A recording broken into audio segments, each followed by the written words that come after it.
Salut à toutes et à toutes, j'espère que vous allez aussi bien que possible. Bienvenue sur la chaîne Soigne ton art. Aujourd'hui, nous allons terminer en fait notre série de deux vidéos sur le concept donc théorico-pratique de la régression. Alors dans cette seconde et dernière vidéo, on va voir en fait en quoi les thérapies par l'art en général, les art-thérapies en particulier, favorisent la régression.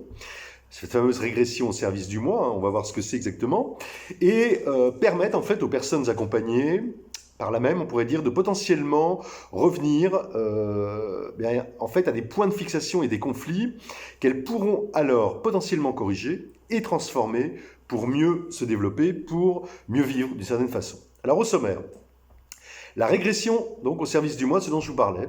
Ensuite, on va voir les différentes manifestations régressives par le processus de création. Ensuite, la régression par le processus de création, une régression thérapeutique. Après, on verra assez rapidement la notion d'évaluation de la régression dans les thérapies par l'art. Enfin, de quelques médiations artistiques qui favorisent particulièrement le processus de régression.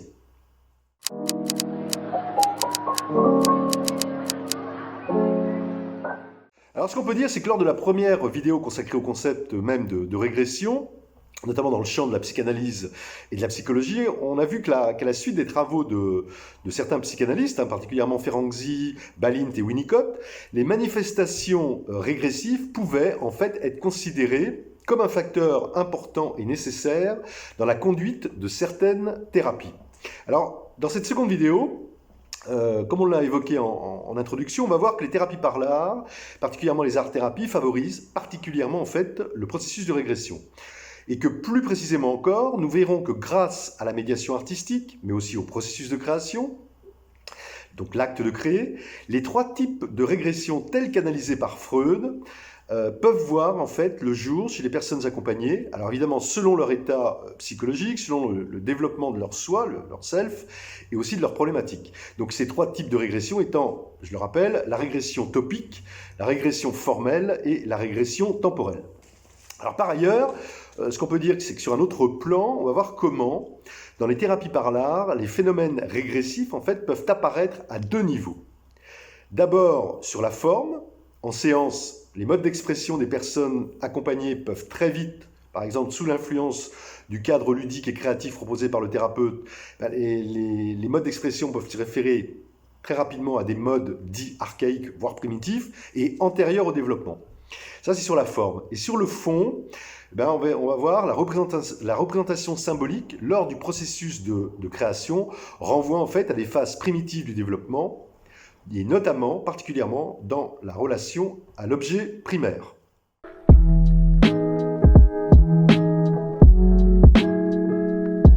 Alors, la régression au service du moi.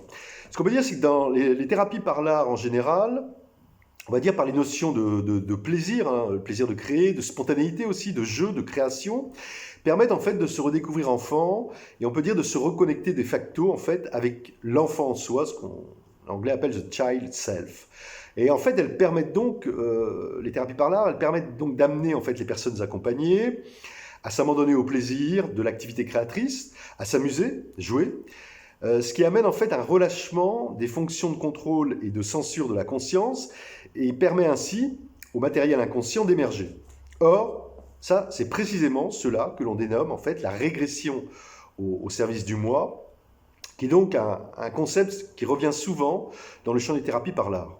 Ce qu'on peut dire en fait en d'autres termes, c'est que selon ce concept, l'activité créatrice et le processus de création, en favorisant en fait un apaisement de la pensée et un relâchement en fait du contrôle conscient, permet l'émergence du système primaire et du système inconscient. Et c'est d'ailleurs, je rappelle, l'un des buts des thérapies corporelles et émotionnelles, telles que les thérapies par l'art, qui, on pourrait dire ramené en fait à la psychanalyse, renvoie au concept de régression topique, la première des régressions analysées par Freud, à savoir l'intrusion de l'inconscient dans le conscient, cette mise en contact entre les deux. Et que, de fait, en permettant au moi de régresser, le processus de création permet au moi, donne la possibilité au moi de se déséquilibrer, ce qui favorise en fait une expression plus crue et inconsciente. Précisons cependant que cette régression au service du moi est un phénomène partiel, adaptatif et on va dire, caractéristique de toute personne dite, alors là, entre guillemets, un gros guillemets, dite normale.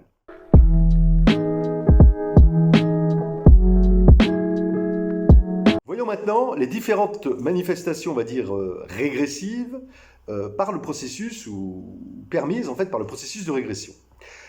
Alors là, en intro, on pourrait dire que de manière générale, les thérapies par l'art, par le processus de création et l'acte de créer, facilitent l'apparition du processus primaire et apportent à la conscience le matériau en fait demeuré inconscient ou préconscient.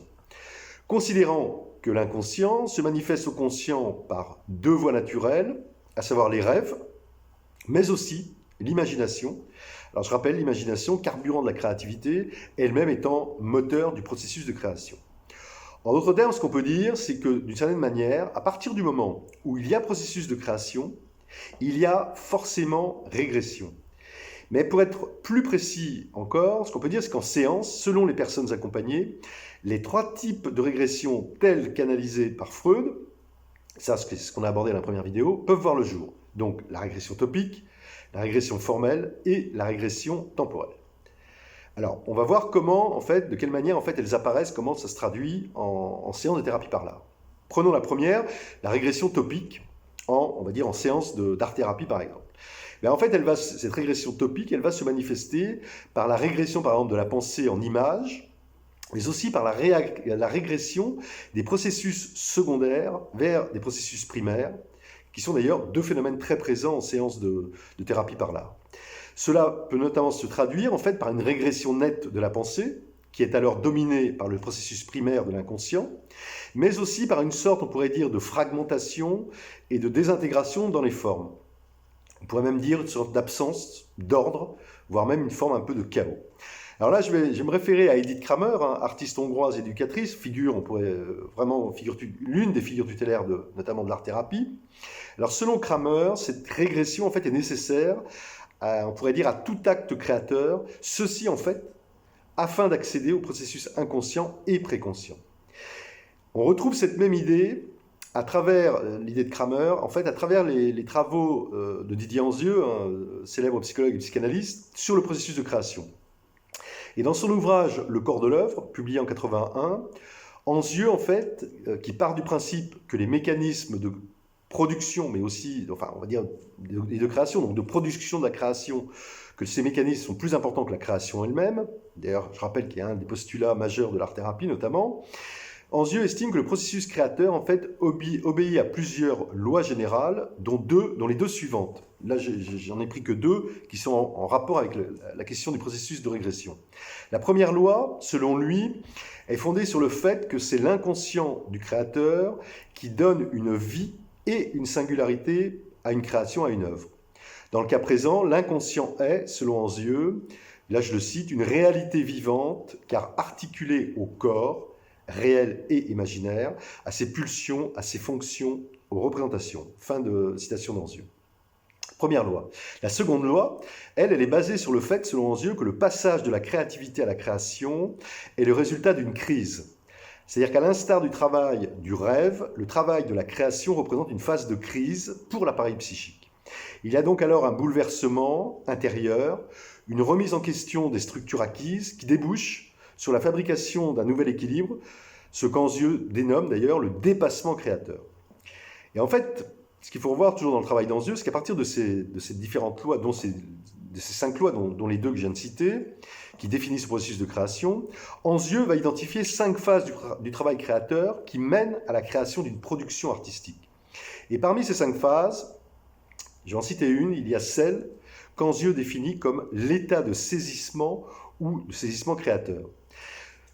Selon Anzieux, devenir créateur, c'est laisser se produire au moment opportun d'une crise intérieure, une dissociation ou une régression du moi, on y vient, donc une régression du moi partielle, brusque et profonde qui va provoquer un état de saisissement créateur.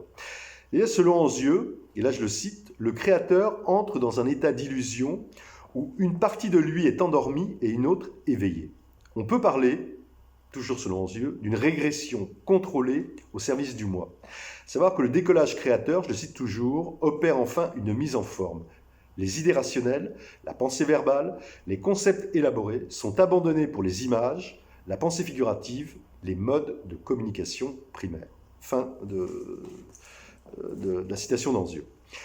Donc là, on voit bien qu'on est vraiment, comme Anzieu en fait définit particulièrement bien ce qu'est la régression au service du moi par le processus de création. Donc là, on a vu, c'était comment pouvait se manifester la régression topique en séance par le processus de création. Voyons maintenant la régression formelle ou régression dans la forme, à laquelle on peut assister en séance de thérapie par l'art. Alors, ce qu'on peut dire, c'est que cette régression, qui est un retour au mode, la régression formelle, la régression par la forme, qui est un retour au mode de représentation primitif, on peut dire que c'est la plus courante et la plus facilement identifiable en séance notamment d'art-thérapie. En fait, c'est à travers cette régression, à travers les formes qu'il est possible d'évaluer le stade de régression, par exemple, par comparaison ou en comparaison avec des productions graphiques de la personne, mais évidemment en mettant ces dernières en rapport avec les normes, on va dire, développementales. Ça, c'est la régression par la forme. Vient enfin la régression temporelle, ou ce qu'on appelle la régression dans le contenu en séance, par exemple, d'art-thérapie. Alors la régression temporelle, elle se situe dans ce qui est exprimé symboliquement. Et c'est le niveau de relation à l'objet qui est traduit. En effet, le symbole est par définition la représentation de l'objet en son absence. Il fait aussi allusion en fait à l'aspect transitif de l'objet au symbole. Donc par la régression temporelle, il est alors possible d'évaluer le niveau de relation à l'objet grâce notamment à l'apport de plusieurs modèles de développement en fonction de la dynamique rencontrée ou des phénomènes observés. En fait, ce qu'on peut dire, c'est que la régression symbolique est un concept essentiel puisque l'énergie psychique fournie dans la création artistique amène un matériel symbolique difficilement accessible autrement, surtout chez l'adulte. Considérant que la régression symbolique n'est pas un processus psychique conscient, mais peut travailler au niveau du rêve, du mythe, de la méditation aussi, de l'imagination, et qu'elle joue donc un rôle considérable en séance de thérapie par l'art.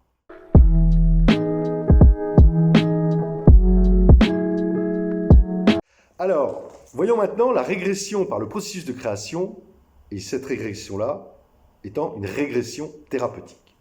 Ce qu'on peut dire, c'est qu'en définitive, la régression thérapeutique, dans le champ des thérapies par l'art, trouve sa justification en fait dans le fait que toute forme de croissance et de développement implique nécessairement une régression pour revisiter, abandonner ou transformer des structures précédentes.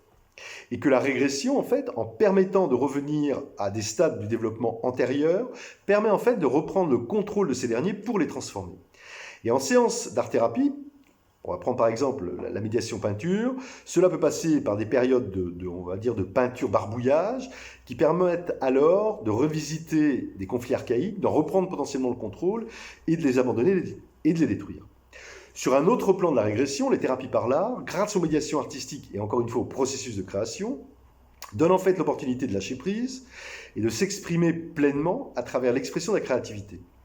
Et pour les personnes particulièrement tendues, stressées, inhibées, entrer dans un processus de création et l'acte de créer leur donne donc la possibilité de prendre en partie le contrôle, de perdre en partie le contrôle, de lâcher prise, de redevenir, on pourrait dire, un peu enfant, ou du moins de retrouver, de se reconnecter avec des stades de l'enfance. Et qu'en ce sens, il y a donc forcément régression, sachant que cette régression est favorisée par le cadre ludique, contenant et sécurisant, que l'on doit nécessairement retrouver en séance de thérapie par l'art. Plus encore, ce qu'on peut dire, c'est que le cadre thérapeutique dans le champ des thérapies par l'art est également en tant que tel un lieu de régression possible, puisqu'il peut permettre, par son côté malléable, je renvoie au concept de malléabilité, de laisser s'exprimer toutes sortes d'émotions, d'affects, de conflits, de tensions, dans un cadre art thérapeutique, dans un atelier, on peut largement exprimer toutes sortes d'affects, y compris de la violence, de la rage, etc.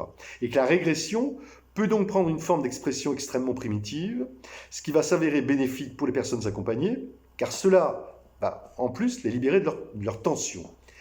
Précisons cependant que parfois, et là je me réfère à Edith Kramer, si le moi n'est pas en capacité de contrôler la pression venant du ça, c'est-à-dire l'instance psychique qui représente les intérêts pulsionnels de la personne, donc l'expression des pulsions, il peut y avoir une forme de régression pathologique.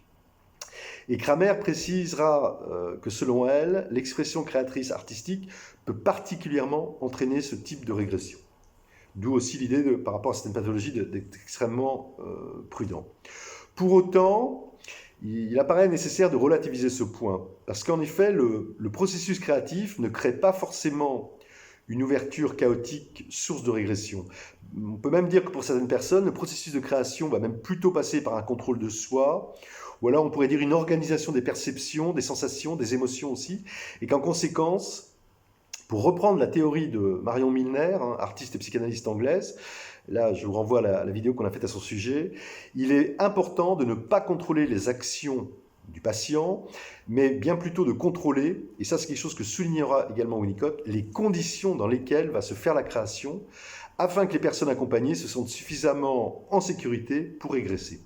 Et qu'en dernière instance, il est surtout nécessaire que le thérapeute contrôle l'espace et le temps.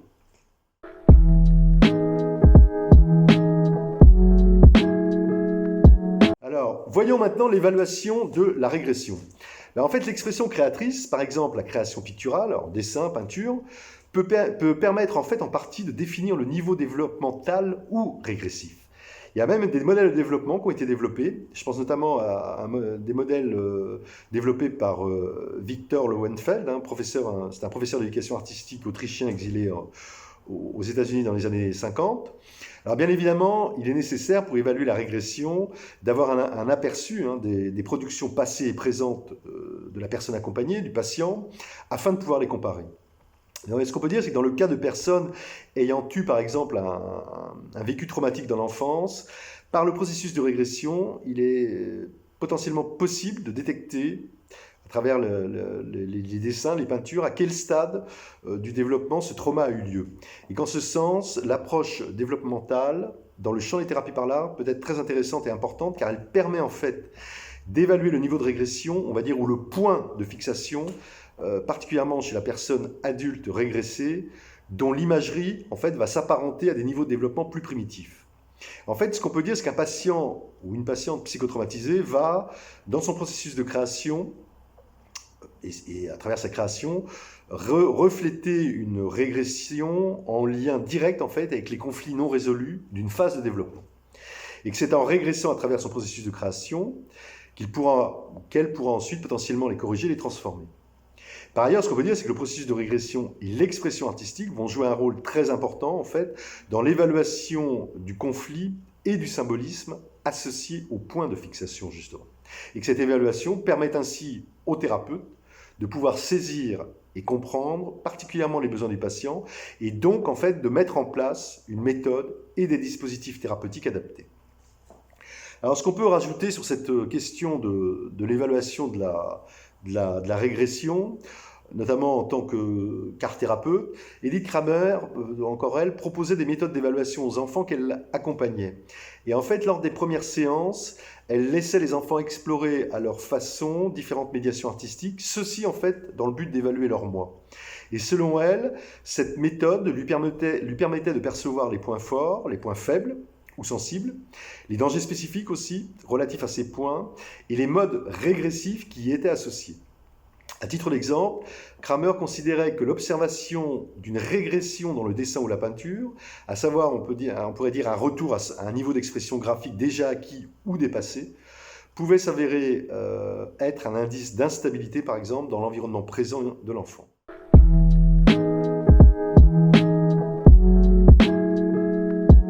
Alors, de quelques médiations artistiques, pour finir, qui favorisent particulièrement le processus de régression. Ce qu'on peut dire, c'est que la régression peut autant s'exprimer par le dessin, les barbouillages, en peinture aussi, gribouillage, modelage de l'argile, danse aussi, la danse-mouvement, mais aussi le land art. Et assez logiquement, en fait, ce sont particulièrement des médiations qui favorisent le plus en fait l'expression sensorielle et kinesthésique, qui sont peut-être les plus appropriées pour favoriser en fait le processus de régression à l'état pré-symbolique.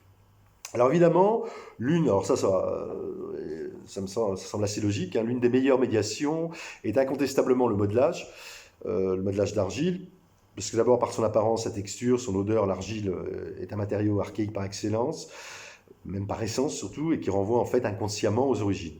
Et que l'argile favorise de fait une forme de régression qui va aussi faciliter le lâcher-prise. Et en tant qu'en fait que matière primaire s'il en est, en fait, elle va vraiment faciliter, en la malaxant, en la modelant, l'expression des affects les plus enfouis de la psyché.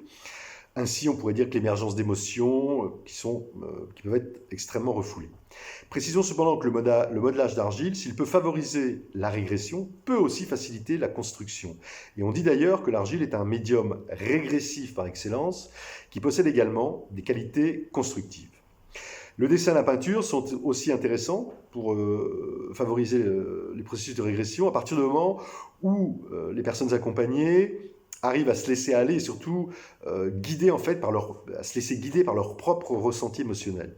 On peut noter cependant que dans le cas de séances avec la peinture, la meilleure façon de peindre pour entrer en régression est très certainement la peinture tactile et la peinture gestuelle, c'est-à-dire l'action painting.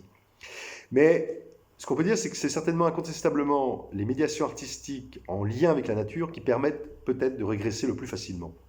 Parce que d'abord, la nature, quelle qu'elle soit, nous ramène au temps de l'enfance, au temps des origines.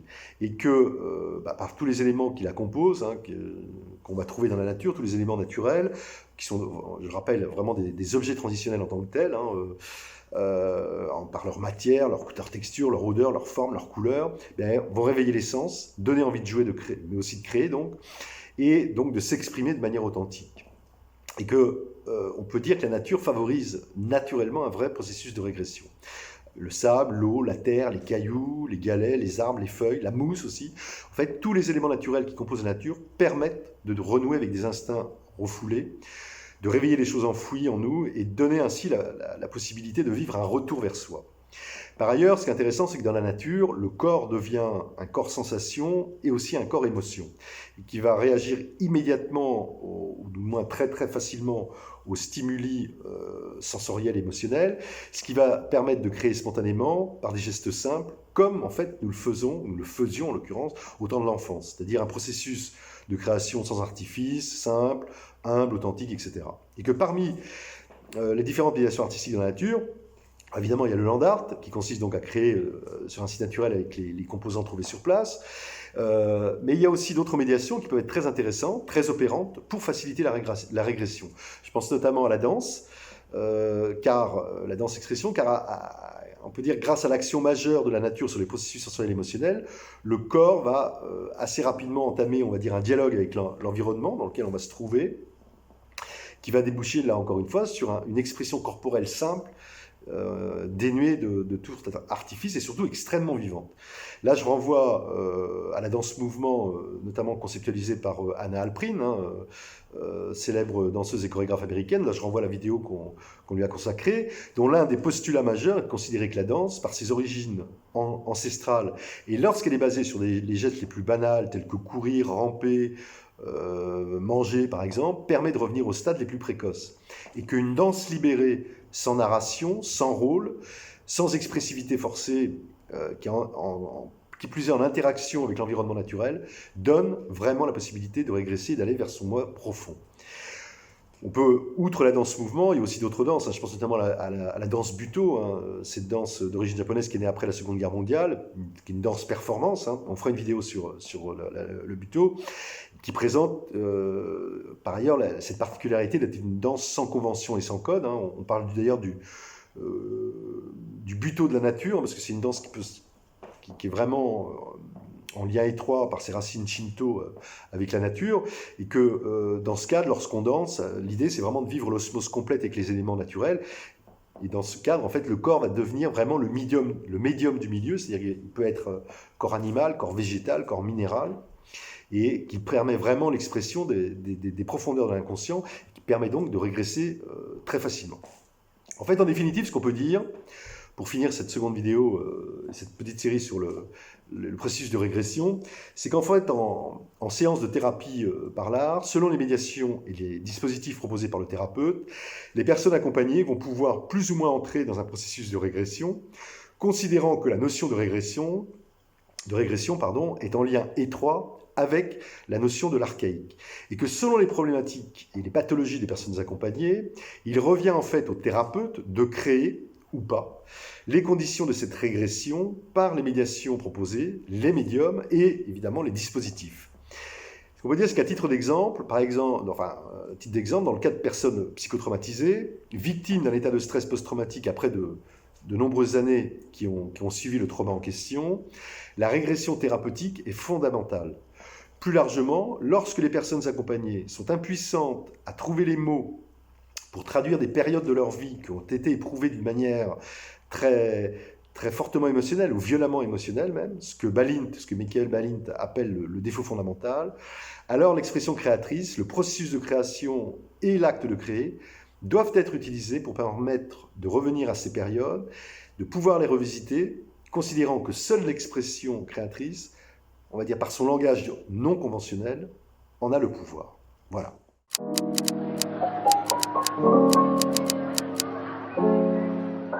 À lire. Quelques livres par rapport à cette vidéo. Alors, en premier, Didier Anzieux, Le corps de l'œuvre, publié en 1981. Edith Kramer, ça c'est un livre en anglais, Art as Therapy, publié en 2001. Donald Woods Winnicott, Jeu et réalité, publié en 2004. Anna Alprin, Mouvement de vie, publié en 2014. Et un ouvrage que j'ai publié en 2020, donc de Dick Kahn, Se reconnecter à la nature par l'expression créatrice primitive, où là j'aborde ces questions de régression à travers des médiations au naturel. Voilà, si vous souhaitez réagir ou me contacter au sujet de cette émission, toutes les coordonnées sont dans la description de la chaîne. Si vous avez apprécié cette vidéo, n'hésitez pas à liker, partager, vous abonner, à cliquer surtout sur la cloche pour être prévenu des prochaines. D'ici là, portez-vous le mieux possible et surtout, n'oubliez pas de soigner votre art. Bye bye, à bientôt.